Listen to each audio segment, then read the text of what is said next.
าวคนนี้แหละที่มีข่าวว่าติดโควิดแต่เห็นว่าตอนนี้หาหายดีแล้วแต่ก็ยังย่านอยู่นะบ่กล้าเข้าใกล้เราได้แม่นแต่ย่านเนาะอาจจะยังแพ้เสื้ออยู่ก็ได้แบบนี้บ่ดีเฮาบ่ต้องไปใกล้เราแม่ค้าซื้อแป้งนัวแน่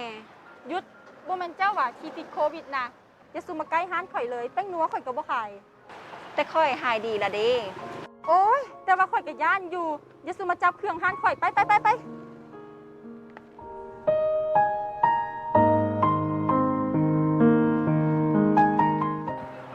อยากซื้อบ่เอ้ย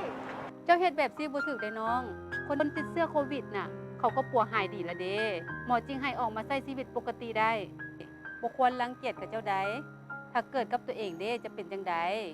สังคมอยู่ใส่เขาก็ให้อภัย เจ้าสองคนก็คือกันควรใส่ใจและเรียนรู้อยู่ร่วมกัน ถ้าเกิดกับตัวเองเด้คิดว่าคนอื่นจะโทษหรือให้อภัยเฮาบ่น้องขอโทษเอ้ยน้องเข้าใจแล้ว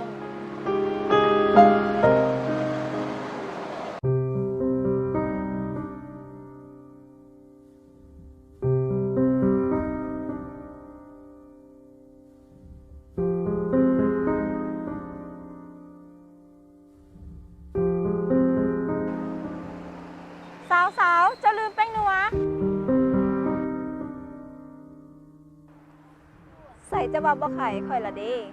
นะข่อยขอโทษมื้อหน้ามาซื้อเครื่องห้านข่อยได้ตลอดเลยเด้ออะ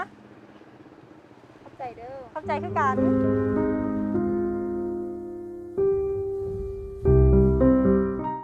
สำหรับคนที่ติดเชื้อพยาธิโควิด -19 ที่ได้มีการปิ้นปัวหายดีแล้วเขาเจ้าจะบ่สามารถไปแพร่เชื้อให้กับคนอื่นๆอยู่ในครอบครัวหรืออยู่ในสังคมได้เพราะฉะนั้นอยากให้สังคมเราเข้าใจว่าคนที่ปิ้นปัวหายดีออกจากห้องหมอไปแล้วแม่นแพทย์หมอเพิ่นได้มีกวดโควิดเป็นโรคแล้วเพิ่นจังไห้เขาเจ้ากลับคืนมาอยู่นํครอบครัวได้เพราะฉะนั้นบ่อยากให้ทุกคนนี่มีการย่านกลัวหรือรังเกียจต่อผู้ที่ได้รับการปิ้นปัวหายดีควรให้กำลังใจให้กับเขาเจ้าอยู่ร่วมกันโดยอย่างสันติ